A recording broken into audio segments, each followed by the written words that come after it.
Hello and welcome to the Absolute Game of Nerds with your non-geek, non-nerd hosts, JP and Rohan. And Rohan, I've been excited about this episode because we have a special guest on today that has I've been watching, listening to his podcasts and his partners for about 2 years now. And right when I got back into collecting the collecting world, so I do appreciate all the insights that him and Jesus have been able to instill upon me, and the show's pretty awesome. So we'll get into some of those specs or those items here shortly. But Rohan, why don't you go ahead and give us a proper introduction? Yeah, we got one half of, if you guys have checked out the podcast Spec Tales, we have Jake. There's Jake and Jesus. We have Jake today with us. Jake, say hello. How you doing? I'm doing great. How are you guys doing? Good.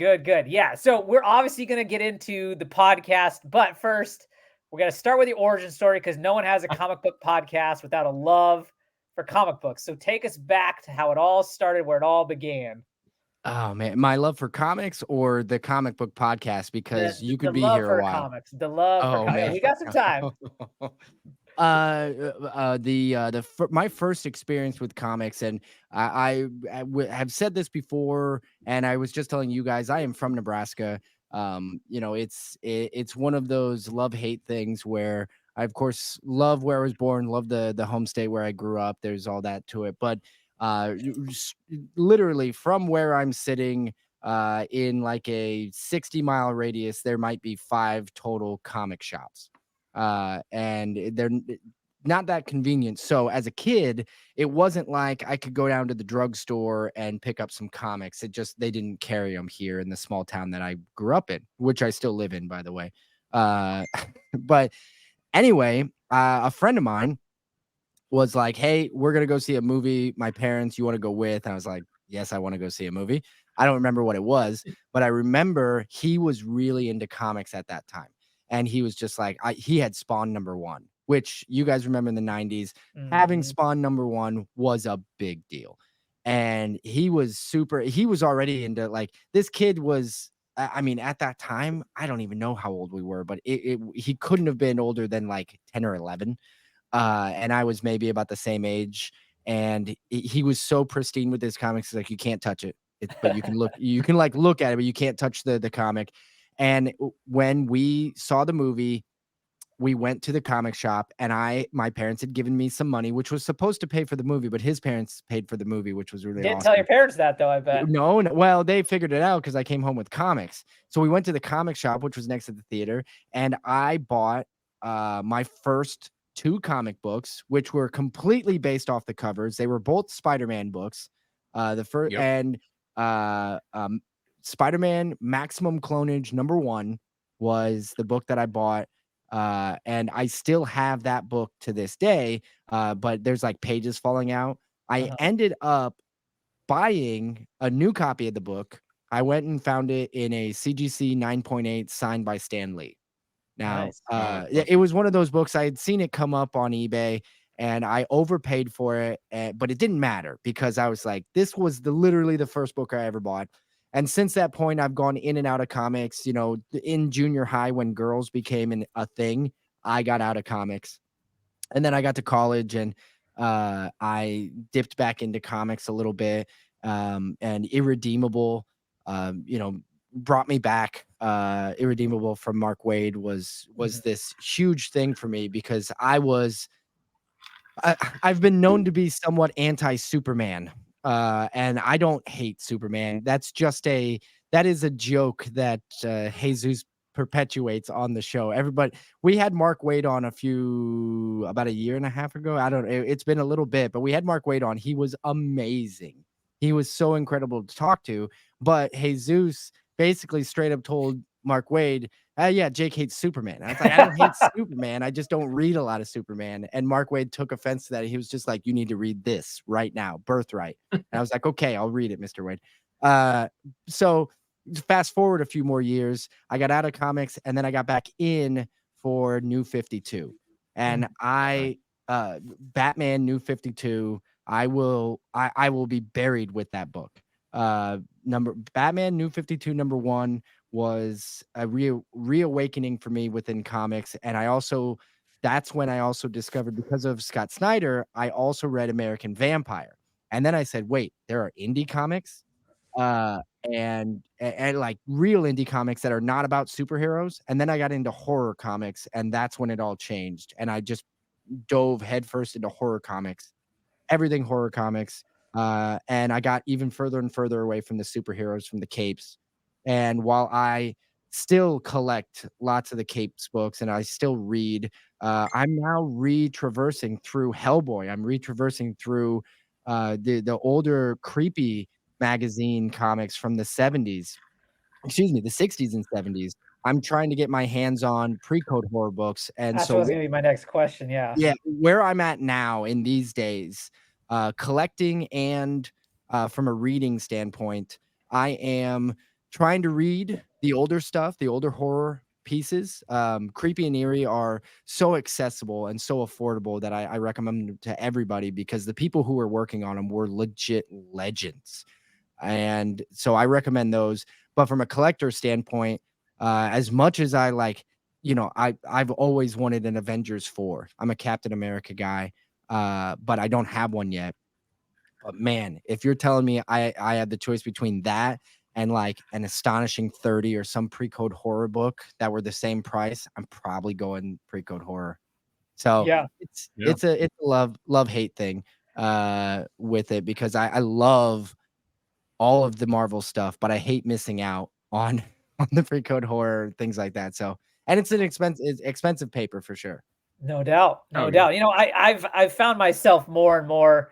I mean, I'm still a big superhero person, but I do, I kind of have a thought in my head about how the next years of collecting look. But like after I kind of complete this kind of initial kind of Marvel, goals that I have, there are definitely some like covers, a lot of them being pre-code from that golden age that I like. These are going to be on that list to go get down. And I was actually listening to one of your episodes today, and you guys were talking about Ryan from Automatic Comics getting his Chamber of Chills 19. And that is definitely one Yes. on the list.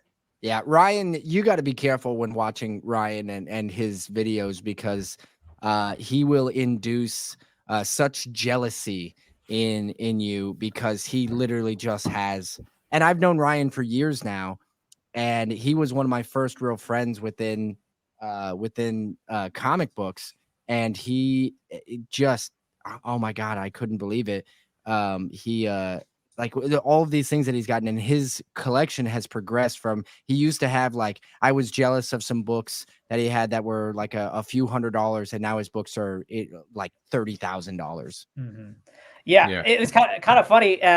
We recently also had on Alan of the Comic Collector Geek channel. Oh yeah, yeah. And so he's a big Golden Age collector, and JP and I are just not super well versed in Golden Age. So we were just like describing comics that we know of, and he would be like, this one, and he was like literally just like pulling them all out. But the one he did not have was Chamber of Chills 19. That was still one he had to get. So it's a pricey book for sure. Yeah. No. Real quick, I gotta get my dog out of here. I'm really sorry. Yeah, about no that. worries, no worries. That he usually never comes up here. And I'm God, I have not been a good guest. I'm so sorry. Hold on, no worries. And we're back. There we go. To clear the dog. Right on. So let me ask you then real quick, when you want to hunt these pre-code horror books, let's just say, that means being in Nebraska, you're probably mainly online and going for these things. Yeah, and to be honest, because of how rare they are, it is genuinely almost always going to be an online hunt to begin with anyway. Yeah. The internet is always going to be a bigger place than the real world, as far as what you have access to in a short period of time. Yeah, I mean, we rarely say from watching Ryan. Yep. I'm just saying, from seeing Ryan, I don't see him like going to shows, or I mean, maybe he does, but he doesn't like go to antique stores or flea markets and find pre-code horror. He's finding them online, right? He's finding good deals in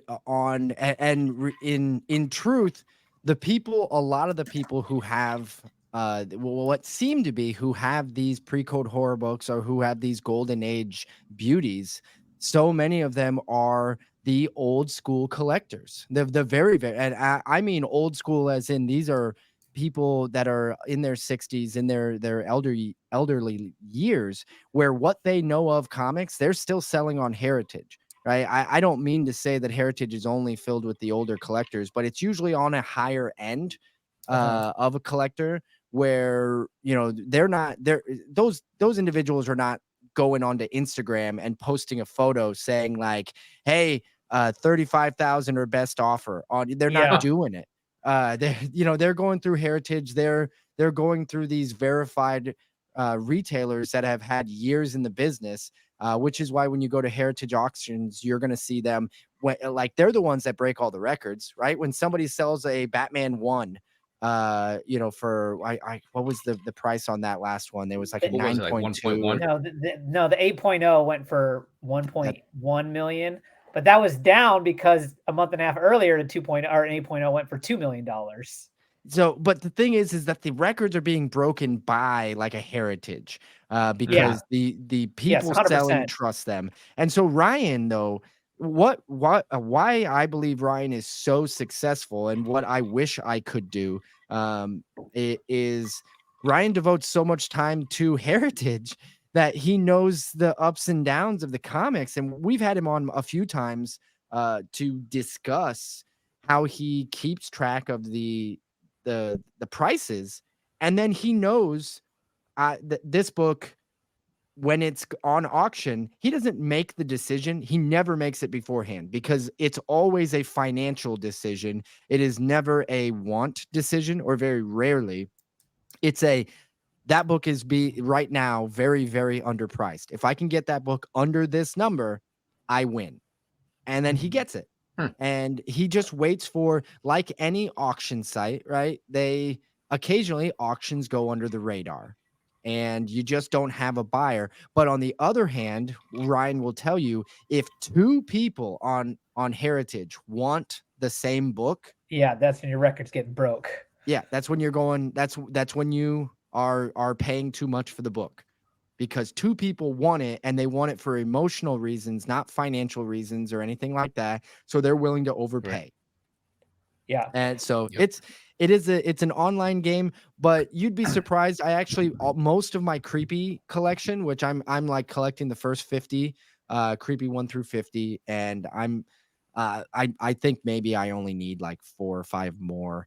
I'd have to go back and double check. But the thing is all of those were got in person, outside of maybe one was purchased online. Oh, really? So, yeah. So they in person, like at find them. LCS. Yeah. I found some locally. One was found. I was at a wedding in Shreveport, Louisiana. And I went in there and they had some, and I was like, oh, great. I don't have this one. I don't have this one.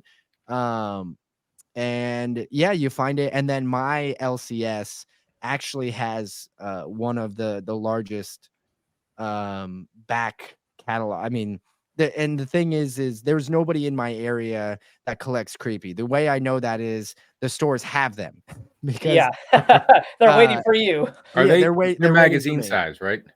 Yes, they are magazine size.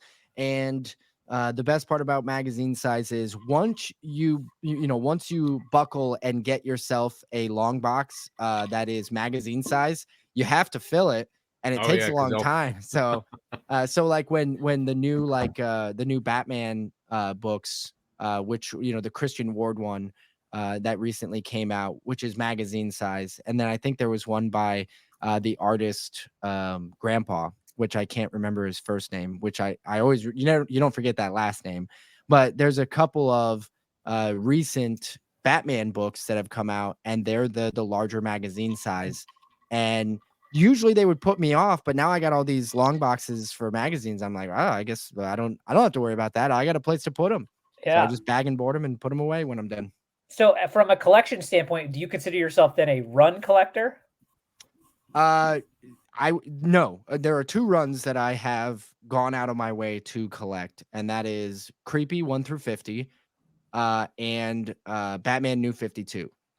And I do not have either of them complete, but I want to complete both of them. And when the other thing that run completion does get for you as a comic nerd, as a collector, it does, especially on these two runs that I'm filling,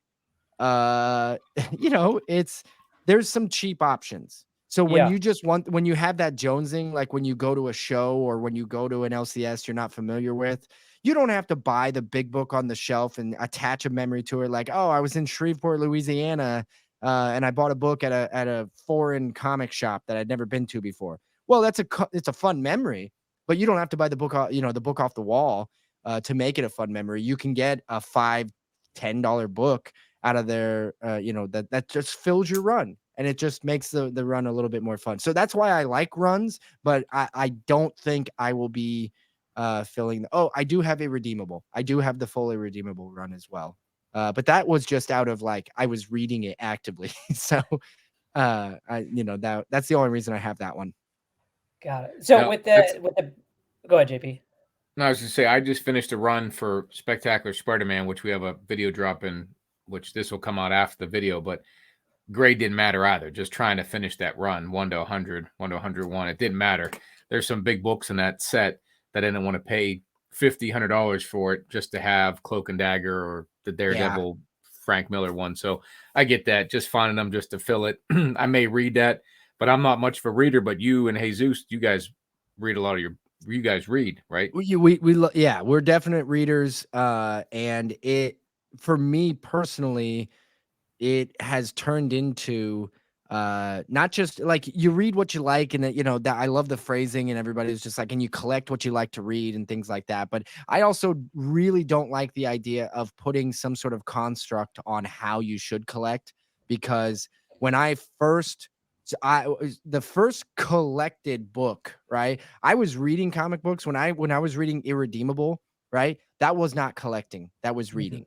There was the idea of collecting was simply after I read the book, I had a book, so I put it on a shelf. That didn't mean I was collecting it in sense.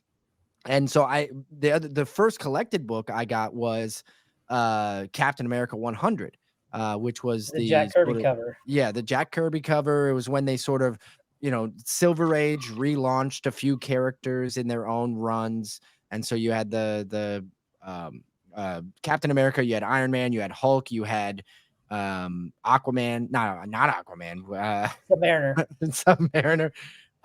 And the first time I ever yeah, very big difference, and the DC guys will kill you. But the book was, I went out of my way. I liked Captain America. The Iron Man had been out. This was like 2000. It was before Captain America movie. Captain America movie had been announced, but it hadn't been released. And I was like, you know what? Before this stuff really goes nuts, I want to buy this. I want to buy this book. So I went and found it. I found it on eBay, and I shit you not, the seller ended up being in Nebraska. So I just met him in person. That's awesome. It made no sense. Like, I was like, can I save $5 in shipping and show up and just pick this up? And he was like, $10 in gas to get. Yeah. Oh yeah. I basically, it was just, but it was weird because nowadays, as I've sold on eBay, if somebody asked me to meet in person, I would say absolutely not. Then there's no proof I gave it to you, right? There's no proof that you received this book. And then you can just file a claim and all. But that back in 2009 or 10 or whatever year this was, like, it was just easier or simpler. I'm not sure which one rings, but it was basically like, hey, you have the book. I'm like 20 minutes from you. Can I just? I think in today's world, if I was to do that, I just wouldn't then do the sale on eBay. I would probably do it off eBay using like PayPal friends and family, or PayPal guest and service, that we have some protection. I could have brought the guy cash. Maybe, but I got that book and I ended up getting it graded, but it took me about a decade. I didn't actually grade it until, what was 3 years ago? To the 2020. I got it graded in 2020. It was my first graded book, and it ended up being a 5.5. So, and I think I paid $70 for it at the time. Huh. So I think it's now worth like, $300. I don't know what it's worth anymore. I used to know so much more about prices, and then I got so much more into collecting, but not from a monetary standpoint, and reading. And so it's a weird thing where I really used to be such a dirty flipper, I guess is what they call me. And now I'm just a dirty collector. Uh, and I know less about the prices, but I used to be able to rattle prices off like crazy good. Well, Which is fun. that's interesting because when you got a book that's like a cool cover, that book will be able to be flipped. People will collect that for the cover. But a good Mhm. story, there's not very many. Like you can't put a premium on a good story. I don't think. I mean, Well, for a flipper, for someone who reads, there's a difference. But I don't think people go after because there's probably 4 or 5 comics to go with that story, like Infinite Crisis. You need to there are collect people them that all. will collect Infinite Crisis because of how much they loved it when it came out, Right, but right? you don't need to Because have of it in the good condition. It memory. just needs to be like the run collecting. Just need to get it Yes. right so you Yep. can read it. Yep. So Like probably harder to it just flip. belongs in a collection. I totally agree with you on that. The only really story element I think that affects the collecting side of it or the price side of it is really whether it's a first appearance or not. Yeah. Yep. And I certainly still recognize that, and I know I try to keep that stuff in my head as well. Like, well, this one's the first appearance of this, or this one's the first time you see this character out of costume, or what, you know what, like those Yeah. little firsts are fun to keep track of. But when did you stop flipping comics?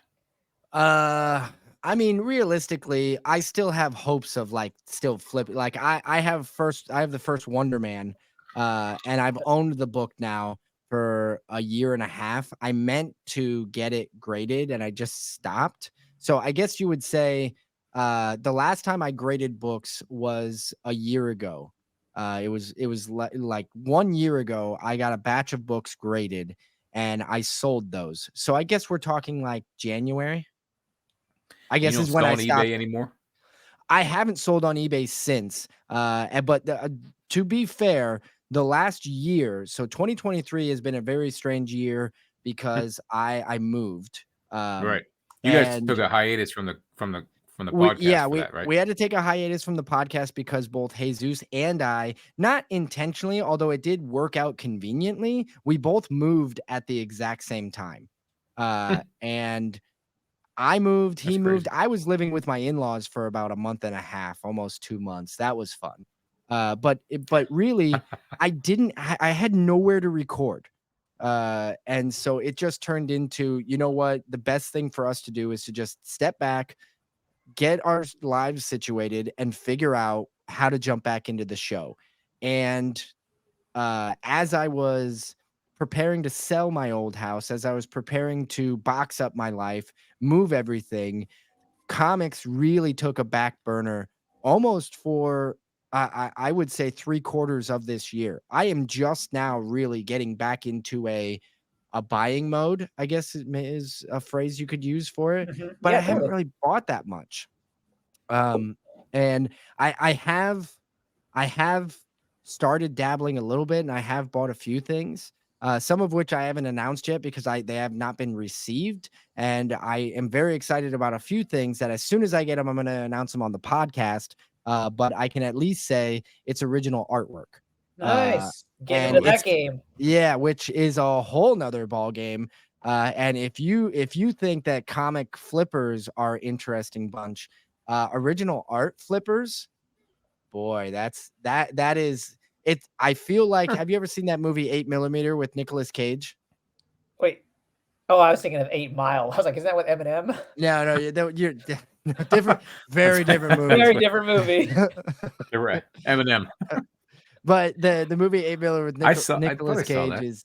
it's so dark. So the long and short of it is Nicolas Cage is investigating a missing person, and the person goes missing in snuff films, the world of Mhm. like snuff films. But the way he like it's like a ladder he steps down. First, he has to go into like the world of porn, and then it's the world of like, like just you go into the cellar of the cellar of the cellar Yeah, you of can't the start at the worst. bottom. You got to work your way down. Well, yeah, Right. and so Nicolas Cage's investigation, like he starts by going into like dirty movie theaters, and then he's going into these dirty back rooms where you can rent rent pornography. Then you're going into back rooms where you're not renting pornography, you're literally like seeing it happen live. And then it just gets darker and darker, and Nicolas Cage himself keeps getting sucked into this world, and it's such a dark and filthy movie. Like, I feel like I need to take a shower thinking about it.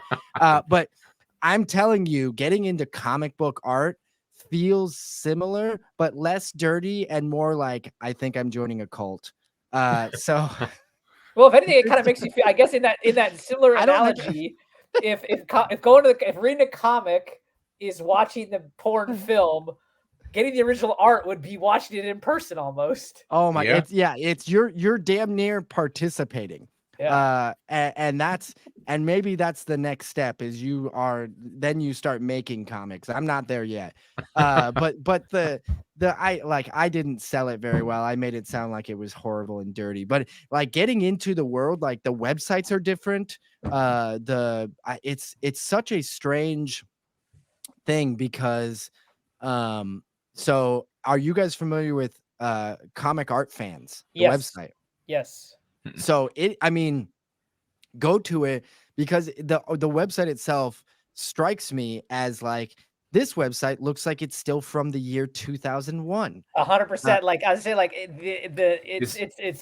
it's very old school. Is that the one you got the X-Men? No. That's a gallery. So this is like a site where you can post things, but essentially it's like, if Jake has original art, he has his own page where he displays his pieces that he has in his collection. And on there, you could technically message Jake and be like, hey, would you sell that? But it's mostly to see what people have. But then they do have something like, yeah, this is available if someone was interested in it. Oh my God. It's like the oldest version. It's like, I don't know. It has it's like MySpace compared to Instagram. Yeah, it's like a MySpace for original comic art collectors. And you just go there and you post your stuff and you're like, look at what I have. And people are like, okay, you can go there and you can find. So I have photos of the original art that I purchased. I just don't have the scan. Like, I don't have the physical pieces yet. So I have the scans. So I posted the scans of what I got. And I did it like yesterday, and I already have like more likes and comments on what I posted on this site than I've gotten on like the last 5 Instagram posts or something. Like, it's nuts, because I don't know anybody. Nobody knows anybody. But if you post, you are instantly a part of the community. That's why I said it's like a cult, because suddenly I'm getting pings on my phone like, you got to comment, you got to like. I'm like, I like this site. Like, it's really feeding into my addiction here. So yeah, it's a fun world. You start with comics, but holy shit, you can get deep. Yeah, I think that's just a natural evolution of this hobby. Is like, you start with $5 books, and then you go to bigger books, then you get into older books, then you get into older books, and then it's like, okay, now I'm going towards the art. Like, it's just kind of this natural evolution I feel like all of us trend towards. Yeah, and so back to sort of what we were talking about earlier with regards to the reading and things like that. When I start reading, I start getting very, very attached to very specific writers or very specific artists. And then suddenly you're like, that person's artwork, like you like that book, you like that cover. What if I told you you could own it? And suddenly you're like, oh my, like, it's badass to frame a book and to put it on your wall. And you're like, that artwork is so cool. It's even more badass. It's more badass if you have the original artwork where you're like, no, I'm the only human who has this. And then suddenly you feel like a comic god of some sort. At least that's what I'm projecting. I don't actually physically own anything yet. I own it. I don't have it. So I don't know what the actual feeling will be. Yeah, it's, oh my God. Hopefully it could. Now I'm worried about the UPS guy like folding it and putting it in my mailbox. There's a difference between an artist proof and an original art, correct? Yeah, artist proof is often because like nowadays they do a lot of digital art. And so like you don't actually have the actual original art, but then they'll like create an artist proof that they can then sell as like, but yeah, it's not the same as like original art would be like, this is the actual pencils Jack Kirby did for the cover of this. Like, and there's a lot of, so there are certainly plenty of digital artists out there, and I don't take anything away from it, but there are still a significant number of current artists that are they only do pencil. Like they yeah, are for sure. I traditional. wasn't saying absolutely 100%, 100%. For like just on an artist proof though, if you have it numbered, does that mean it's there's 1,000 of them or 700 of them, and you have one of the 750, and so that's somewhat rarer, but the original art is one of one, right? So that's the difference. Like an artist proof, They he can made recreate 1,000. Yeah, artist They proof you can recreated recreate. it, but then he's and you can number it, whatever. Okay. But like original art is this is the actual sheet he drew on. There's only one of them, right? They obviously then use that in the printing process, but that is the piece that everything derived from. So like one thing I do have on my wall was there's an artist, Staz Johnson. I believe he is British. He's from the UK. So about a year and a half ago, he had posted on his Twitter. He had made this this very cool Eddie Munson from Stranger Things. He did a Master of Puppets book. If you guys don't mind, let me grab this real quick. Yeah, that'd be awesome. Eddie Munson, one of the best episodes. Okay. Oh yeah, very awesome. Cool. So he did a limited run of these prints, and newsstand and everything. Look, that's pretty. Yeah. That's awesome. Well, and the best part is that newsstand. It actually says, sorry, God, it's words. I actually can't read it. Something looks like it's written on. Like I can see words on there. It's not just straight barcode, but that was one of the best finales of a series I've seen was, and that scene with him on top of the camper was. So he posted this on his Twitter and he was like, I'm going to do a limited print run of this. Who's in? And it was just like the first 250 people to message him got one. And I actually ended up getting 2 of these.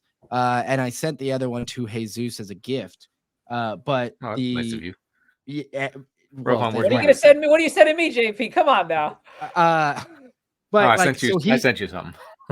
I don't know if you can say he signed it, and then the limited print run is on the other side. So this is 154 of 250. And that's awesome.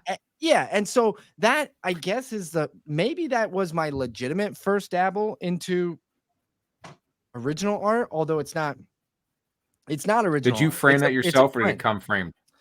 I had it framed. I did not personally physically do it, but I paid but you had it. You money went to have someone do it. Yeah, probably almost as much as what it cost to get the piece. The piece was cheaper actually. Really? He was only charging $40 for that. Oh, nice. I thought it was a steal, in my opinion, but I was like, $40. $40 for that art at 1 out of 250. And I was just like, yes, I will do that.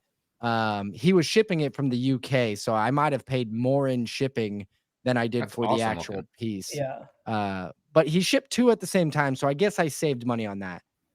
Either way, it was when I saw it again, it was one of those things where I'm sure if you're a collector or something, like you see something, you're just like, I'm gonna buy that, and you don't even know how much it costs yet. And that was the moment where he posted it, and he was just like, if you want in, DM me. And I just instantly, I was like, yep, I'm in. And it was funny because he was just like, do you want to know how much it cost? Yeah. How much are you charging for this? I've already committed to it. That's but awesome. Yeah, Staz awesome Johnson was the artist. Yeah. I love it. It hangs on my wall. Like I told you guys earlier, the only wall I have decorated really currently is the one you can't see, which is hilarious. Yeah. So Jake, talk to us about Jesus. Where did are you guys like childhood friends? Did you guys meet later? Like what's the connection? Oh, it's a fun story. No, I met him on Instagram. Hey, that's how JP and I met. Yeah, isn't that the best? And Jesus, but you guys actually met recently though, right? That's the first time you met. For the very first time in person. The best part about it was, now, have you guys met in person yet? No. Okay, so we were almost 3 years into our friendship before we actually met in person. And it was interesting because both of our wives were just like, just get it over with. Just go do something. at least my wife was. I'm sure his was probably as well. But the story was about 3 years ago, Jesus was launching a website called Guaranteed Comics. And the website it guarantees a grade of a raw comic. So something that especially at that time, there was a boom in comics, right? Everybody was buying, and the other factor was nobody was trusting anybody on eBay anymore, because you would buy something and it would come not as described, or it was just it was becoming a pain, and Jesus had personally had a lot of problems with it. So he found out that at the time you could get raw comics graded by CBCS, and they would remain raw. They would not slab them. They would just grade them. And they come in a sealed Mylar bag. And so Jesus developed a website where he would sell his own books, but he also would allow sellers, like on eBay, to set up an account and they would sell. But the thing is every book was guaranteed for the grade that everything ran through CBCS. He had a deal worked out with CBCS, and all the books ran through there, and whatever grade CBCS gave it, they guaranteed that grade. So if you got the book and you submitted it, even if you submitted it to CGC, I think he would still like honor it. And if it came back and it wasn't the grade that was on that, then you could exchange it, return it, or whatever it was.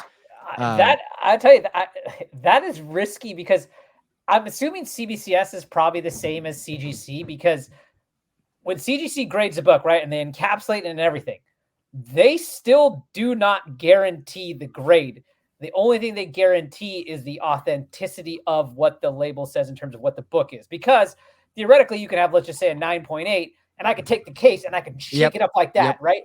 It could theoretically damage the inside of the book, and you no longer actually have a 9.8. So if you crack it out and regrade it, it could be less than 9. So CGC doesn't guarantee the grade. So I mean, that's definitely some risk, I feel like, on Jesus's part with that business. And I think really he was really trying to turn heads, and the site is still functional, and is still out there. I don't necessarily, he had some instant success with it, but ultimately, as the market has dipped, it's just been people moving a little bit further and further away.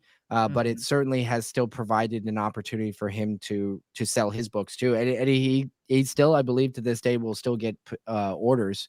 But 3 years ago, he was launching it, and because he wanted a brick and mortar shop, but at that time, 3 years ago, 2020, wasn't really a conducive environment for a brick and mortar shop. And so he pivoted from brick and mortar to online, and then he developed it as it went. But I found him as he was promoting Guaranteed Comics, and he was running a contest for his website. And so I joined the contest. I did not win. I wish I did.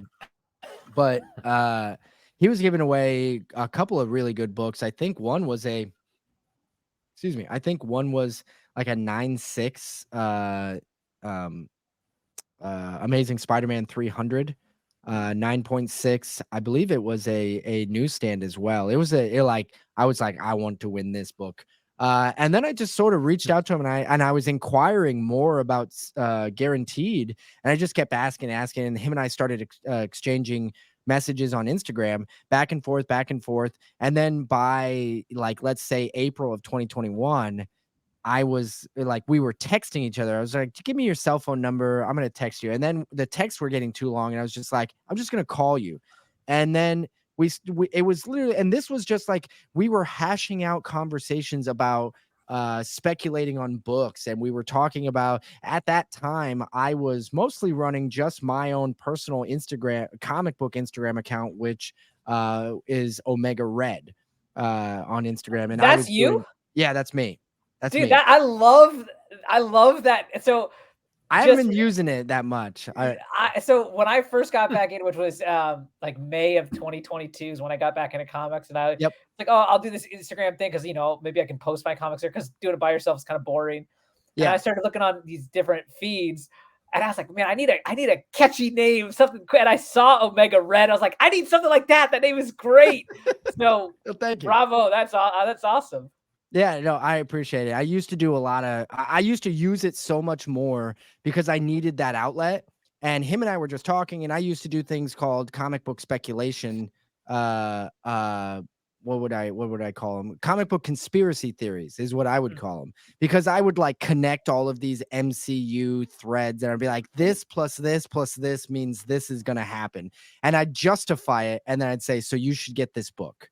Whatever, or like, I'm not recommending you go out and spend a bunch of money, but if you do and you like my theory, this might be a book for you. And I would do a lot of that stuff, and he was infatuated with it as well. He was like, he liked the way that I would develop these, and then so we would just spitball it. And then basically by May of 2021, he like, we were talking on the phone, and we were like, we should just record this. We should just record it. Because this is a show. And then, it took us a couple of months because not on his part, I am so slow to do anything. I am fairly meticulous. I am very like, I don't do knee-jerk reactions. Yeah, yeah. and so he was like, we're going to do the show. I was just like, yeah, but what is the show? And then we would spitball, and we'd be like, okay, this is the show. And we would plan it out. And finally, we pulled the trigger in July of 2021, and we've just been going strong ever since.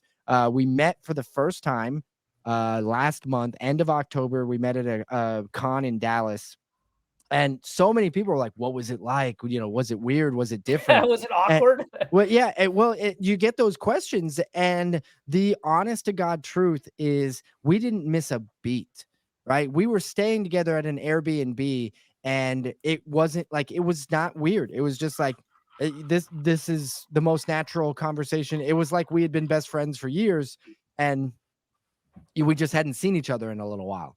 It's interesting that, I never thought about that, the awkwardness, because it's like, I don't know how long you guys have been married, but I've only been married, going on 8 years. And so pre-marriage, I was into that world of online dating. So I don't know, how far you guys, but if you guys ever did that, it's like, you could, connect with somebody in online dating, let's say, and then like, you'll like be vibing, texting back and forth, and then you'll meet, and it's just a complete like no chemistry. No chemistry. Like, that used to always just like boggle my mind. It's like, I thought we were gonna have like hit it off, and then just nothing. And so like, I never really thought about that. Like, if JP now, was there no charm? Did you have no charm when you met them? Might have been it, but so JP and I haven't met, so maybe it's gonna be a dud. Who knows? Yeah, we'll have to find out. It might happen at what are we going to next year? Terrificon is what we've talked about. Terrificon. Now, is that Anaheim? No, that's in Connecticut. Oh, Terrificon is in Connecticut. Yeah. All right. Yeah, that's I've heard of Terrificon. I'm sorry, I'm not familiar. I thought there was one in Anaheim, California as well. There are cons. I mean, like, on the West Fantastic Coast, Con. There's the WonderCon and WonderCon. WonderCon. Yeah, I've heard I have a friend from San Diego who always goes to San Diego Comic-Con, of course. But he will tell you, his name is Lance. He's from Comic Book Keepers, which is another podcast. He's a great guy, super nice. But he's told me a few times, he was like, San Diego Comic-Con sometimes gets so inundated with all of the stars, the celebrities of it, that it loses a little bit of the comic focus. It's still the biggest comic book convention in the world. But he said from a buying comic book, from a comic book standpoint, WonderCon, the one in I've heard WonderCon is good. And similarly so I'm West Coast, or JP's on the East Coast, so Terrificon's not actually too far from where he is in Pennsylvania relative to me. However, we've got a handful of other buddies that we've made, with doing this channel and things like that. Yep. We're all talking about, but Terrificon's what we've always heard. And Mike of Lunch Money Comics has actually gone and verified, or at least by his word, that Terrificon is, by a lot of people's word, is like the biggest con for just comic book collecting. There's really none of the pop culture buzz and any of that stuff going on.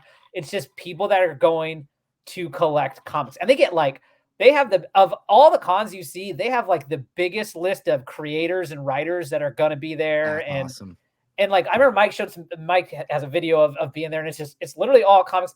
And the other thing too, I always complain about is when you do go to these cons that are more pop culture and all this stuff, is the actual comic book prices are ridiculous. Like, it's like, I'm not even going to buy here. And Mike was saying at Turfcon, like, prices are more relatively on par with what we see Well, every they're day. competing against more sellers as well, is what it sounds like. Jesus and I went to the one in Dallas, Dallas Fan Expo or Fan Fest. Yeah, that's a big one. And I think they somehow, somewhere along the lines, I heard that they had almost 30,000 people going through there, over the course of a couple of days, which was great. It was nice. I really enjoyed it, but it was not, I mean, no disrespect, but it was not a comic book first con. That was not that, like, every vendor for the most part was selling some level of comic books, but a majority of the vendors, even if they were selling comics, I have more comics than they have. Like, if I was there, I would have been a better vendor than a majority of. There were 3 really major, good sized comic booths that I was like, these 3 are legitimate vendors with a lot of back issues, tons of good books. The wall books are legitimate, right? I saw tons of the big name books, Hulk 181s and things like that. There was a Avengers 4 signed by Stan Lee. I so wanted that book. And the thing was, though, prices were all super high. There was one, like, we were walking, I was like, that price is high from 2 years ago. Why are you selling that book like that? That's a high price from a different year, not even remotely close to what that book sells for. Oh, yeah. I mean, I have videos from going to the cons that I can go to around me, and I'll do like my recap video, and then I'm like the pricing, it's to a level where it's like, I'm insulted by like the level of intelligence you think I have to like look at this price and think it's legitimate. Like, it's so ridiculous. Well, it's not even a starting point price anymore. Because what I was telling Jesus when we were at this con was like, I would want this book that's on the shelf. Let's call it Marvel Spotlight #2. I used to own the book, no longer. I flipped it, but I would like to have it. It's first Werewolf Night, and I like the cover. I genuinely like the red and the. Oh, I think it's a great cover. Fun. But they were selling it for, I saw there were multiple copies of it at this con, but they were all so overpriced. The thing is none of them were at like a starter negotiation level price. So let's say the book was listed at $500, but that book really should be worth, legitimately, you sell it on eBay on an auction, you're going to get 170 for it. Yeah. But they're at 500. So what am I supposed to do? Come in and say 150? They're going to laugh me away. They're going to be like, no. And so they don't even have a good negotiation point start. No, the most extreme I have seen was at the last con I went to, which was now back in the summer, and they had a Fantastic Four 49, and it was just a low to mid grade one, and it was raw. And you can buy now a FF 49 3.5 graded for $500, right? Which is nuts now, right? Right. Like, that they legitimately had the raw book of the same condition for $5,000, and I was just like, "What reality?" $5,000. Yeah, $5,000. I was like, "This is a fucking joke!" Like, somebody put too many zeros on. Yeah, but I get it, and that's how much is, and that is, it's tough. Go ahead, JP. How much would you say? How much is the first appearance of Moon Knight graded 7.0? What's that thing gonna run these days? Probably $800. Yeah, for a 7.0 graded. It's dropped significantly. A friend of mine actually has that exact book, and it was like almost up to like 2,000 to almost. Oh yeah, when it was like the show was going to come out, that book, and then since it has crashed. And that's the thing. There's 2 shows recently that I could have gone to, and a lot of the books I find at antique stores, flea markets for $1, $2, whatever, and I can flip them for, some multiple. So whenever a dealer offers me half the value, I'm okay taking it because of what I paid for it, right? Yep. But I still don't want to pay their increased prices. So now some of the books I have, I really don't want to get rid of for that half price they're going to offer me. I don't want to pay them the full price. So I've not gone to a show since probably the summertime. Just because again, they always say we have overhead, we have a store, we have overhead, we're at a show, we have overhead, and then people bitch about eBay. You know, it's the cost of doing business. Would you rather pay the cost on what you sell or the opportunity to sell? And you may not sell every book you have at a show or at your shop. So when you sell on eBay, at least you got something sold, and you're paying. It's like paying that sales tax, right? If they made taxes based on what you bought, more people would pay taxes because it's consumption tax, which is what eBay is. So, Yep. I guess either way, but I just think they've always jacked up the prices at these shows because they can. Yeah, Well, I think the pricing at the shows is just like they're just, especially at these ones that it's like more pop 'Cause you're culture. captive. They're just hoping that like someone went to the San Diego Comic-Con and saw the announcement of the new Captain America movie, and then like walking run to by get the book. Yeah. sees the Avengers 4 and be like, there it is, I'm gonna get it. It's right there. Like they don't know anything about comic book pricing and then just buy. I don't know. Well, But- I think you're right. Like the thing is I went to that show wanting to buy a book. And I said this on on Spec Tales. I wanted to buy a book. I went to the show to buy a book because I wanted to I'm a nostalgic guy to a fault, where I will want to attach a memory to a physical piece. Mhm. And I'm going to a show, meeting Jesus for the first time. It's arguably my first real con. I've been to like small little things where they're pop-ups and stuff, but never a what I consider to be a real convention, which this was. And so there were all sorts of these like milestones that create a memory. And I was like, I want to get a book that attaches to that memory. And I was there looking for one. Nothing fit the bill.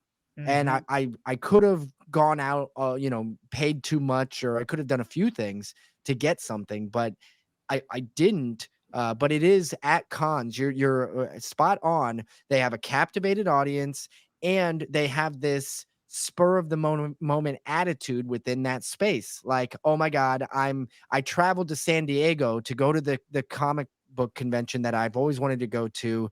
I'm gonna overpay for this because I Yeah. want to attach something to it. Yeah. And I think that's what they're looking for, but pricing wise, man, it's tough. Yeah. I was a guy. I was one of their target audience. I was one Yeah. of the guys they should have sold, and I never got sold on anything. And I still will go because to me there is enjoyment available to just be there and see. Like there's not many other places where you can go where you can see that many of these big books, right? In person, all at the same time. But now it's a higher chance that I walk out of these cons with nothing than it is that I walk out with something. And like I'll even be in those mindsets where it's like I do want to buy something. It doesn't need to be crazy, but I do want to buy something. And it's like, well, I didn't really find anything that's going to work, so it's not worth it. Yeah. Well, think Oh, about yeah. this. If you go to the show, you're paying the show that's closest to me. It's not even anywhere near the Dallas size show you went to. It's a decent sized show for like a suburb of Pittsburgh, but it's like $50 a day to get in. Oh, that's expensive. I mean, Yeah, and that I don't know. I don't have much of a. I couldn't tell you if that is or isn't expensive because I've only been to one show, and we actually it had is. media It's passes expensive. for it. So, but Right. yes, if it's We got yeah. some. If you can get the media passes, we got a couple last year, but anymore now. We need to get some more subs before we get some free passes. But either way, so if you're paying $50, I'm like, all right, so I'm $50 into the show. Now I got to buy a book or try to trade a book. So you got your cost into it, just like the dealer does. So is it worth it to go pay $50 to then maybe find that book, which may or may not be there? Whereas with the Dallas show you went to, with Terrificon, if we go there next year, you're there to meet people, and they might serve beer, they might have pizza, you might be able just to socialize, and it's Yep. worth like going to a Steeler game or a Cornhuskers game, you name it. You're going for the experience, not to buy the book, right? Yeah. And if you find the right book, great. But I think if we went to Terrificon, it'd be more just like the social aspect of it, and it'd be well worth the price at that point. Yeah. But just to go in and try to sell some books or trade some books, it's not worth it. I don't think. I completely agree with you. Well, the monetary value within the industry itself, within the collecting side of the industry, has been also fluctuating by a lot. And when I first got into really collecting heavily, like 2020 was a big year where it's just like, I think there was just a boom because of other people like me, where I had free time on my hands. I couldn't go anywhere to spend money. So I was spending money on the things that I remembered I loved, which is like the collectibles and things like that. And then suddenly the prices are going up and I have some of these books. So now I can flip them. And then it escalated so quickly within the community. And then I started making friends and other people started making friends doing what I like, the same thing. And suddenly you're building friendship and bonds built on comic books that you're flipping, and you have to keep flipping to keep those conversations going a little bit. And it built into this world where flipping comic books, and Reese, as of late, those prices have been coming down. But you know who paid the price the most for that comic explosion? In my opinion, it's the brick and mortar shops. It's the shops that are showing up at these cons, because when the prices of all these comics were going up, one, people were walking into their shops, and if they weren't keeping up on the times, right? If these comic shops that were being owned or are owned or still owned by maybe some individuals that are in their mid to late 50s, or people who aren't active on Instagram. So you're not seeing the latest news that is making X book pop off and it's going up by hundreds of dollars. You're getting collectors walking into shops, going through their back catalog, and they're pulling out these 3 books and they're spending 35 on it, and then they're reselling on eBay for 200. And these comic shops started doing, we reserve the right to check eBay for prices. Yeah, I And hate people that. were upset about it. People were upset, and I totally understand. But then these comic shops are then buying collections based on those prices, because the rest of the world, the people who aren't collectors, they're like, oh, my uncle, he had a ton of books and nobody's touched them in a decade. So they're going to go into their local comic shop and they're going to be like, will you give me any money for it? And they're buying these books, and they're buying them based on these really high market prices. So they're giving something a little bit more than they probably normally want, but they're buying it because they want to resell for those market prices. Well, guess what? Some of those books they bought really high and they still own them. They still have them in their back stock, and they can't get rid of them. And they have to take a loss in order just to flip a book now. And because they buy in bulk. So anyway, I'm not necessarily just poor retailers, but we see these high prices at the shows, and I can't think of any other reason they would have them beyond the fact that maybe a little greed, but maybe also a little bit like No, maybe I they don't. bought I way don't too high deny on the that. And book. my only qualm with you could charge if you own the book, you could charge whatever it is you want to charge, right? I, as a buyer, can pay for it or not. That's my choice as well. I'm bothered by we reserve the right to look this up, because to me that's just lazy. Because at the moment you bought a book, whether at whatever time it was, at X price, you have it at X price so that your business can work. Yeah. Now, if you take the time to understand that that book has gone up and you adjust your price, fine. But to be lazy and just sit there and be like, I don't want to take the effort to know what the current market, like, you have your price already set for what you can handle your business at. For then me to be the one that's like, oh, I want to go find some steals, find them, and then do the work for you, and then you're going to upcharge me, that is garbage. I totally agree with you. I am not justifying their actions. I am very proud that my LCS, the one that I go to regularly, they are constantly updating prices up and down. Yeah. Excuse me. And if you go and you see a price, because they have a huge backstock, I will go in there and I'll flip through and I'll be like, would you, and I don't correct them by telling them, I think you have this too high. I will say something like this book's listed at, $30. I'll be like, would you do 10 for this? Cause I know 10 is the right price, or whatever the number might be. And they'll look at it and they're like, oh, that price is definitely too high now. Because they'll remember, oh, I moved that up 2 years ago when Wonder Man got announced, and it's not that price anymore, or whatever it is. And so I've got a pretty honest LCS here, but they do the prices beforehand, because you're right. If they're doing the work and they know what to price up, and the sticker goes up, right? But the ones that are just like, I'm not going to Google this until you actually bring it to the register. Yeah. That's lazy. Yeah. Yeah. Yeah. Yeah. Th- Anyways, let's circle back. Why don't you tell, because JP's our hordes and hordes of subscribers will say they may not all listen to Spec Tales. So tell people, what is the show about? Well, What's the gist of it, and go from there. Or would you add, JB? no, go ahead. Yeah. Go ahead, Jake. Well, as all of your rabid fans will have no doubtably noticed right You now, can hear them messaging me as you're talking, right? They're messaging me. What they will have noticed at this point is I talk a lot, and and to the detriment of my co-host sometimes. However, Jesus takes it in stride, and he actually challenges me often on the show in such a fun way. But the point of the show, what we decided we wanted to do years ago when we came up with the idea, was we loved talking stories. Talking about, we ended up coining the name Grail Tales.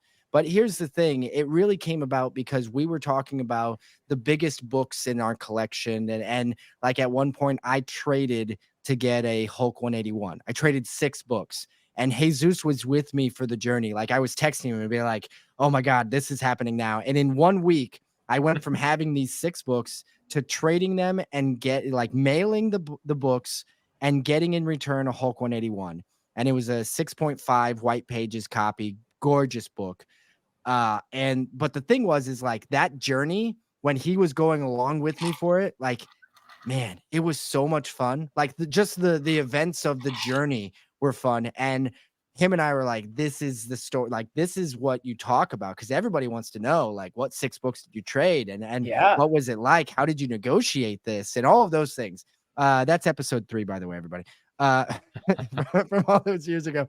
But the truth of the matter, we came up with a premise for our show, which is Spec Tales is a show that asks comic book collectors and creators, what is your Grail Tale? So each week we explore the stories of collecting the comic books we love, and then how they inspired some of the creators. So we do talk to a lot of creators. We've had, I mentioned earlier, we had Mark Waid on, but we've had other creators, a lot of comic book writers and artists, and selfishly, we've gone and gotten a bunch of our favorite creators. So like W. Maxwell Prince, who does Ice Cream Man. I'm a huge fan of Ice Cream Man, so we had to get him. Martin Marazzo, the artist from Ice Cream Man, was literally our first creator guest ever. We're always grateful for him for taking a chance on somebody, even though we had no followers. And so it was, we asked these creators for their Grail Tales because, I mean, if you name like Eric Larson, we had Eric Larson on, and he was incredible. But his Grail Tale was he collected the original artwork for an entire book of Hulk. I think it was like Hulk 59, I want to say, something so like along cover and then all the pages. Cover and all of the pages, the original artwork. He's a huge Kirby nut. He has a lot of original Kirby artwork as well, but he collected an entire, because it was his first comic book. That book was one of his first, I want to say it might have been his first comic book, or it was his first comic book love of sorts. Maybe it had other books before that, but the way he described it on our show was that book was so important to him. He, in some cases, page by page, collected the whole thing. But that's a Grail Tale. So every week we do a Grail Tale. Sometimes it's by our guest. Sometimes we have listeners submitted Grail Tales, and sometimes it's something that we call a whale tale, where we'll talk Which that's about new, right? Yes, Whale we Tales are just new. added Whale Tales this year because we found that some books, we don't know anybody that has them, but we really want to talk about them. And a lot of times where it's like, okay, this is like a white whale. This is a book that if you are unaware of it, this should be on your list of books you gotta have. And maybe you'll never get it. Maybe they're too expensive, but maybe you'll find some old, dresser drawer in an old house that your grandparents owned, and you find this book in the drawer. You need to know what it is. And so we call them whale tales. And we've only done 2 of those so far this season, in season 3. But we've gotten a lot of really positive feedback. People tend to Can I ask what were the 2 white whales that you talked about? Oh geez. One was Chamber of Chills, That Ryan got. 17. Yeah, the one that Ryan got, and we wanted to educate everybody on that. And the other one, you're putting me on the spot for my own show, and I'm failing. I have it here. I just have to go back and look. You're gonna So get no the tater tots for tonight's episode, just so you know. oh my god, you know, I actually always get the tater tots. That's the Yeah, it truth. seems funny how you always do, and Jesus doesn't get them.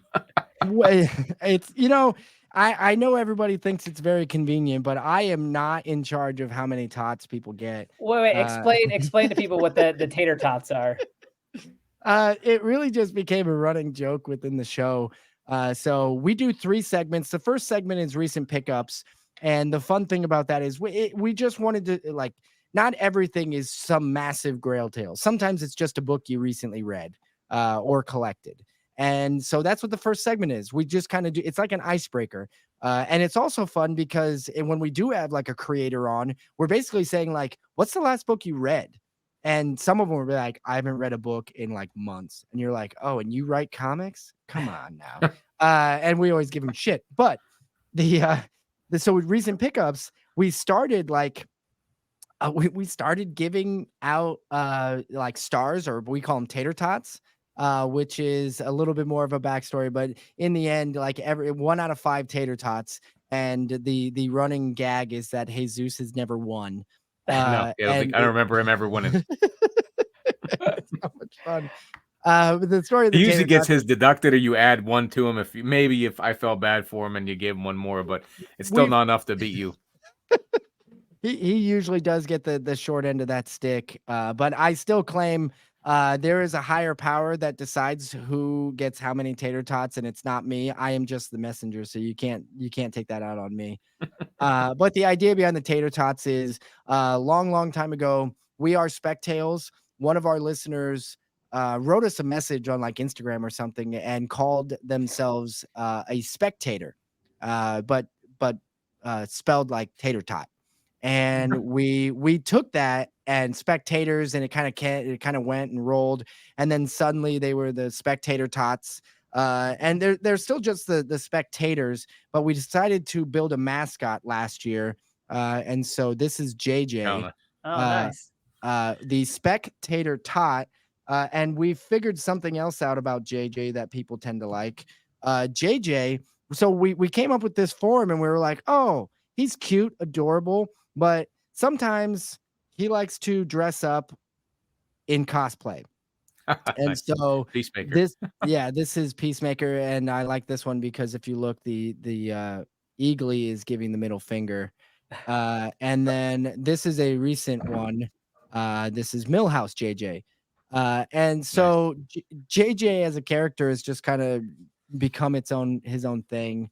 And it's just kind of funny. So tater tots, now we talk about tater tots, and season 3 really is where the tater tots have really become a thing. And we do get messages about it more often than I really thought would ever happen. Which is just funny.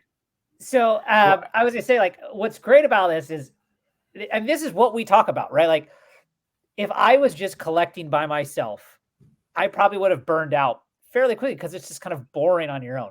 So I like got on Instagram, just like, oh, I'll just post what I got, and then we'll see if there's any interaction. And then like I end up making all these friends, and now one of the friends I have a podcast with.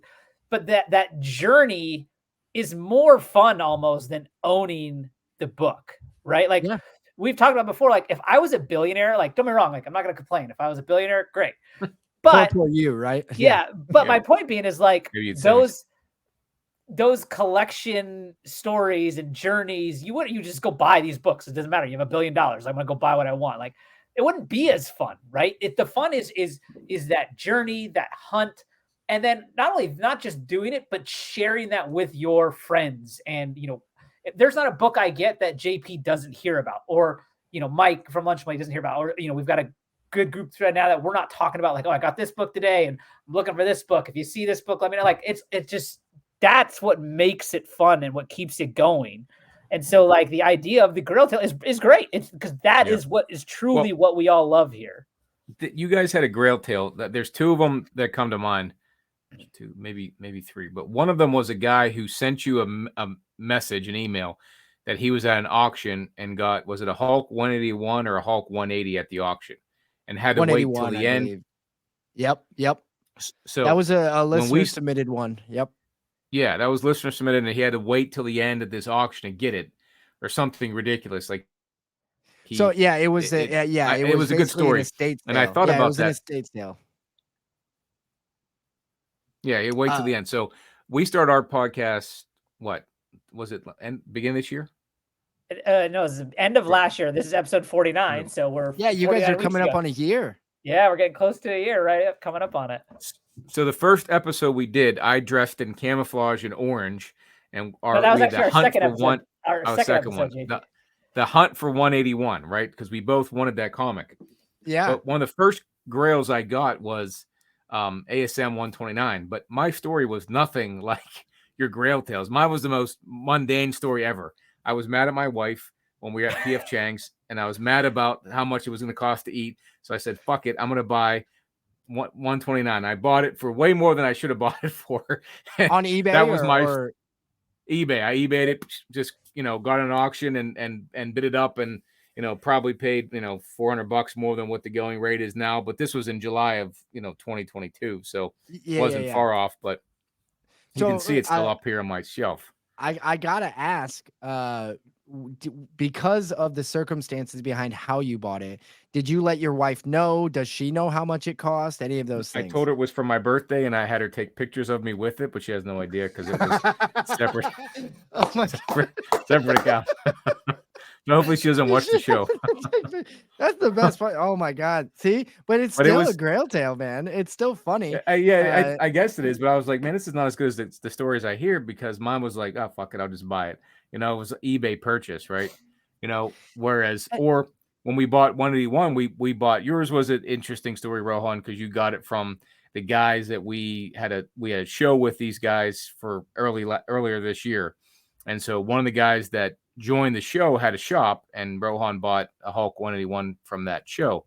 Mine was from Grails, the Instagram. Instagram. Yep. Yeah. I have but still, like, your journey too, though, is, you've been picking up books at antique stores and flipping them on eBay, and that's the journey, right? Like that's all still part of the story. But it wasn't as cool as, like, the best story you guys had was the guy who I think is the guy that bought Gold Key Comics. Gold Key was such a good story. He found it in the back of that store, right? What was the? So he had a couple of really good stories. Lance from Gold Key Comics is a smorgasbord of Grail Tales. Like, he is a walking Grail Tale storyteller. He's got a lot of them. He found it was a huge collection in the back of a grocery store that was no longer functioning as a grocery store, mind you. But it was at the back of a store, and they were going through books, and him and his friend are flipping through, and the one friend is flipping through the box with the owner like over his shoulder, and Lance is in the back, and his friend is just like showing like, hey, this is an okay book, and he's flipping through it, and like one's an X-Men 1, and their eyes are meeting, and they're like, but they're like poker face. They're like, yeah, this one's okay. And it's everything, like Fantastic Four #1, I think, was in it. It was just a nuts story. And he was like, that wasn't even the Grail Tale. That was his recent pickup, by the way. That was not like that. He was a showman, for sure. But that's a fun episode. His Grail Tale was trading. He had a Teenage Mutant Ninja Turtles #1, first printing. Oh, baby. High grade copy of it, and he traded it for Gold Key. That's what he did. Okay. He traded. I thought he traded the X-Men. To get it. I thought it was the X-Men he traded for. Like, he traded for the company Gold Key. So he traded for the publishing company Gold. So somebody owned the rights to Gold Key, the publisher, and they wanted the Teenage Mutant Ninja Turtles #1. Now, at the time, Gold Key was not functioning as a publisher, and it was worth more than the Teenage Mutant Ninja Turtles #1. But he basically said, "I want to make a deal with you. I want that comic book, so I will take the value of the comic book. In return, though, what I'm going to give you for it is Gold Key." But there's a little bit of a difference. So Lance got a few of his buddies together and they put in the remainder of the cash to buy Gold Key. But the trade was what involved the comic as well. But it's That's just awesome. it's just like, who does this? Yeah. And that's why, I loved having that story on. That story was like literally like a week after, or maybe a week before, we had Mark Waid on. Like, we had a run in like August of 2022. We will never repeat that. Like, it was so good. The episodes we had just boom, boom, boom in a row. And it wasn't planned. It was just like people just brought it. And we still recommend those episodes to this day. Like, holy crap, people brought some really heavy hitters during that month. That's awesome. Yeah, I'm gonna have to go look for specifically for that one, because I've only just recently started listening to you guys, so I definitely have some catch up to do. Do you have future plans, or just keep going, or is there any thoughts as to the future of the podcast? Yeah, so something we're doing in season 3, we are trying to, of course, always scale up. We are trying to get to more live events, like cons. And like broadcast there? The idea would be to potentially do that, to do a live show at an event. But I think we would have to get to a larger con, like San Diego or like a New York or something like that. But the season 3, what we decided after the hiatus over the summer, we took that off while we were moving, and we sort of refocused on what we wanted to do, because season 2 was like our Ocean's 12. It just didn't hit the way we wanted, and we were a little scatterbrained. And like I said, we were moving, and it just, like I said, we didn't. We wanted to. Our season 1, the first year of our podcast, was lights out. We loved everything about it, and so it was our Ocean's 11. So this season 3 is kind of like our Ocean's 13. Maybe going to be better than that. I don't know how well you like the movie, but we have decided to make it more a way for us to keep our commitments. So we're doing 16 episodes for the first half of season 3 and 16 episodes for the back half. So we started at the end of August. I believe we are running until December. Well, look, December 13th or 20th. I guess there's a little bit of wiggle room in there, because we may end up doing like a special, like, end of the year episode. We're a little undecided on that, but that would be a bonus. I think technically we're supposed to be done December 13th. And then we will come back. We're going to take a few weeks off, and we're going to come back in January and do another 16 straight episodes. And that's 32 episodes to a season. And we're like, we can commit to this, and we can make sure that we also we do a lot of bonus episodes for our Patreon. And the thing is during season 2, we had a Patreon, but we couldn't fulfill, like, we weren't doing our best to fulfill the promises we made to Patreon. And then it's like, okay, well, what are these people paying $3.99 a month for if we are not upholding all of our promises? And we have kids. I have 3 kids. Jesus has 4 kids. Like JP and I got 3, he's got 4. Yeah, and so we are constantly busy. Our kids are growing up, and lots of activities. Hell, right before I got on with you guys, I had picked my youngest daughter up from cheer practice. So it's this thing of like, how do we commit to our families, commit to our jobs, and commit to a podcast? And we had to come up with that for season 3. So a long-winded answer, which I'm sure you're used to now, to say for season 3, we are trying to be more active in physically going out and meeting people. So cons in 2024, we want to try to get to more cons, more people, to see more people. And on top of that, we're still looking to, like I said, we rolled out the Grail Tale for this year. We want to find more ways to roll out new segments, ways to get previous guests on. So here's a problem. Once somebody tells you their Grail Tale, it's hard to come to, like, we could be best friends with them, but it's like, well, we already heard your story. So how do we get you back on the show? Because the Grail Tale is such a core element of what we do. Once we yeah. hear your story, you like, like you've spent your wad, like it's done. And so we kind of, which is fun. Like, but the thing is like 2.5 years ago when we started the show, right? We didn't know we were going to keep going to an extent where we're like, well, we want to have that dude back on, and we want to have like to have Mark Wade back on would be amazing because he was so much fun to talk to. But he already gave us his Grail Tale. So how do we talk to Mark Wade again? So we're trying to solve these problems to figure out what's next for the show. And then, dabbling in other aspects of creating. We've even toyed around the idea of like just creating a different show, like a second show, not getting rid of Spec Tales, but like launching, because we're not on YouTube, right? Well, maybe we want to be. I don't know yet. So I can tell you that 2024 will just bring new wrinkles for Spec Tales, but good wrinkles. But Spec Tales as a show isn't going anywhere. You can just as you said it, you could actually release your podcast on YouTube as a podcast. There's just no video to it. Yeah, absolutely. And we certainly are not necessarily opposed to that, but we've got some other fun ideas that don't necessarily fit into the construct of what Spec Tales is. Spec Tales is like, there are 3 segments: recent pickups, Grail Tales, and we end every show with speculation.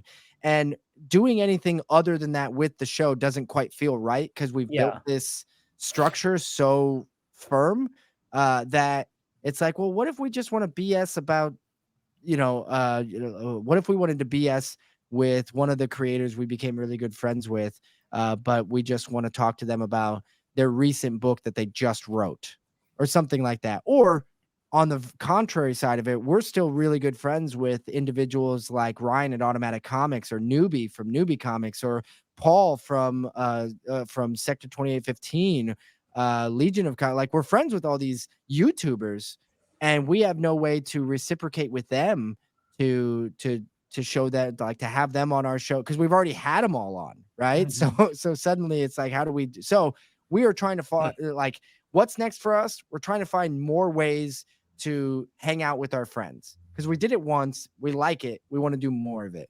Got it. And so we don't want to be one and done friends. No, that's great. Yeah, that makes sense, because that's what drew me into the show, was those 3 segments. And you guys, someone must be either computer,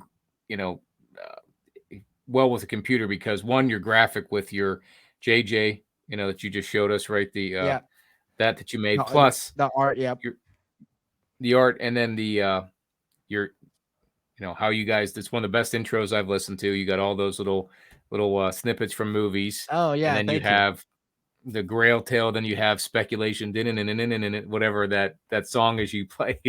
So I mean, it really draws people in to listen, because I listen every Wednesday. Very, very well produced. There's no doubt about that. Yeah, it's good. I really do appreciate it. Yeah, I made veer off from that, the intro.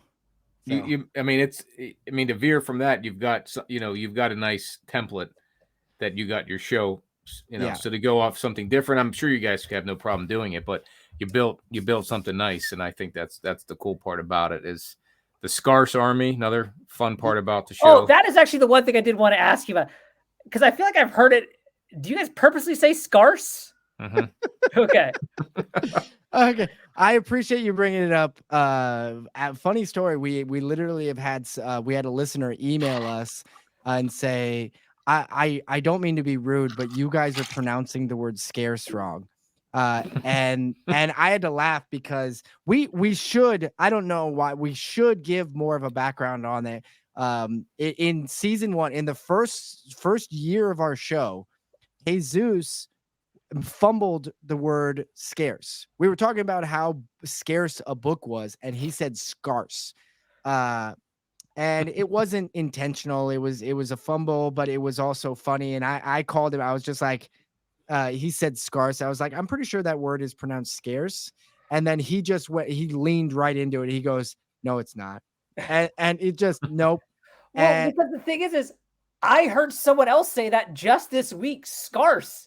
And then I heard you guys say that. I'm like, is this how people pronounce it in some other parts of the country or world or something? I was like, what's going on here? So it just means it's more scarce when it's scarce. Yeah. It's one level above. It's you don't say scarcer, you say scarce. And so it just turned into this ongoing joke. And once again, it's something where we had listeners after Jesus fumbled it. I would get a message being like, "I'm with Jesus. It's scarce." I love it. I think you guys should stick with it. Don't Oh no, explain it. we Just named our go. Patreon group after it. So if you are like a patron, a supporter of our show, which is just like a monthly subscription thing, which just helps us pay for producing the show. But the thing is we called him the Scarce Army. That's great. And and then that's just that. Yeah, it's Scarce Army. That's what they are. I love it. You mentioned the drops, JP, and I always love doing this because it's kind of fun. Do you have a favorite? Do you have one that's if you could hear one right now, which one would you want to listen to? I like the beginning intro, but the one where you guys do speculation is a good one too. Whenever you get into that one, that little I piano. happen to have like a way to can I play one? Yeah, go ahead. Okay.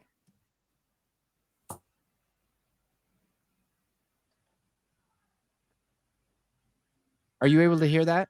Oh my God, it doesn't work. Maybe it's magic and it only works for me. So I have I actually have a box here, right here, nice. with these are all the sounds, and I just play them. And so it played in my ears. I was like, hey, I got this button. I could press it. So now I just disappointed you guys. I don't have a way to send it. I'm surprised. It used to work. We used to run through StreamYard, which is what you guys are using. And I could play whatever I wanted, and it would connect and it would play just fine. That's unfortunate. So that's a sad story. I don't know what happened. Sorry, we got more people got to go find the show and listen to that. Yeah, apparently, but that was like 10 seconds of dead air, and I apologize. Man, that's right. In my head, it was playing again. I played it. That was good. If you listen to Lords of the Long Box, do you guys ever listen to those guys? I have, yeah. Lords, yeah. Okay, yeah. So at the end of their show, they play a bunch of those snippets from movies, and one of them is Brad Pitt saying, "What's in the box?" Right? Yeah. Okay. So yours, when they play, I can hear. I think it's George Clooney. Yep. Then you got what happens at the Circle K. Yep. That's Bill and Ted.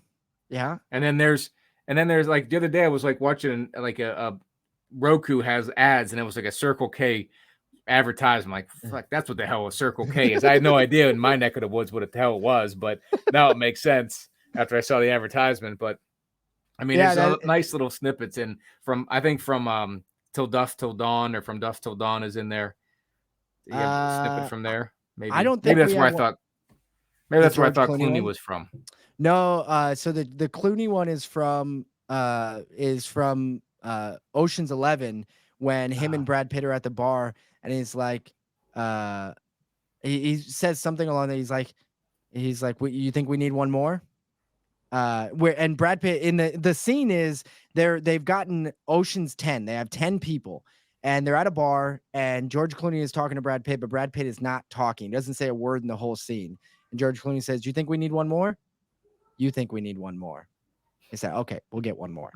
And at the time, it was like Jesus was like, "That has to go in. That has to." He's like, "Because that's us with comic books." He's like, "We're just sitting there and like, I think I need one more of these." And so it just went in. But yeah, I pulled a lot of speculation. Like, let's speculate for a moment, which is Kevin Costner from the JFK movie. There's a bunch of them. But it's a lot of, it was so much fun to put together, but I gotta say I put way too many hours into that. What's the one that says it's which one that says what? What's the one where it's pulsating through your veins?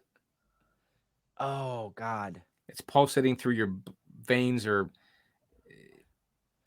gosh dang. I'm trying to here's the thing, like it's been so long. Not pulsating, like it. There's so the very, very opening of it is from Shawshank Redemption. I'm trying to go through it in my head as we talk about this. There's also a very fun way for me to just to think of how the opening. Let's see. Sorry, I know this makes for such good television, right? No, Here- that gives people a reason to go listen to the show, to hear the intro, and you guys cut in. You guys have great cut-ins for the different recent pickups as it goes, and then you have Grail Tale and the Spec at the end, which is basically what got me into the show, because I listened and trying to find content when I'm walking my dog in the morning to listen to on podcast. You guys, I always want to hear what was the book to pick up. And some of the books you guys mentioned, the last year, I probably picked up a lot of them. If they were, some type of Wonder Man Spec or whatnot, I think was talked about at one point. But, and that moved me into where Rohan and I are now with our own show. And I remember when we were, talking on Instagram, I said, "Hey, we're going to have our own show." And he was like, "No, I don't think so." and then here we are, years 50 later, years and later. he's the one promoting everybody and getting our guests. Well, yeah. and you guys, you guys So- are a year in, which is awesome. By the way, coursing through your veins, I just figured it out. I was like, I'm sorry if my eyes look glazed over. I was Of course. scrolling through all my assets for how I made that. It's from Kill Bill, when Kill Bill is talking about at the end when he shoots the bride with the dart, and he's like, you can feel it coursing through your veins, when it, like, that paralyzing dart that makes her it makes her be very honest, like tell the truth or whatever. Anyway, that was the line. It was Kerrigan saying that. Got it. Okay. Well, Jake, this has been awesome. Thanks for. I was trying to guess most of those whenever I listen. JP, you're breaking up to big it. time. I thought it might have been just me. I'm sorry. No. I think JP froze. It's really good. So I mean, that's one thing that we're not as. I'm still there. JP, we didn't catch any of that. Like, you I'm broke sorry. up completely. But we should wrap it up though. Like, we're just past the hour and a half mark. So JP, you have to figure out what you said and remind us. But Jake, again, thank you for coming on. This was awesome. For those that don't know, Spec Tales is a podcast. I'll put all the link information in the description. But thank you for coming on, man. Both of you, and JP, I feel like you were saying some very nice things, and I feel terrible. I couldn't hear the nice things you were saying. I'm about sure our I was. show. I always say nice things. But I was probably genuinely, talking shit on Rohan is what I was doing, but he couldn't hear it. So. Hey, as somebody who completely understands what it's like to have a co-host and a partner and to kind of jab them, it is a lot of fun. And I really do want to thank you guys both. I am sorry that Jesus could not join us for it, because schedule-wise, that I apologize. He really also wanted to join, but we are going to make it up to you by reciprocating and trying to get you guys on. Yeah, we love that. Because we want to hear the Grail Tales. And JP, even if you retell the story about how you spite bought that, Spite Bot is a great story. Yeah. Oh yeah. The spite bot is so good. Anyway, you got to finish with, and then I made her take a picture of me with it. Yeah. Anyway, really appreciate you guys. Thank you very, very much for having me on. And it's been so much fun. Right on. JP, why don't you take us out? Yeah, glad everyone was on. Make sure you guys like, comment, subscribe. Jake, thanks for being on with us. We had a great time. Peace out, everybody. Peace out.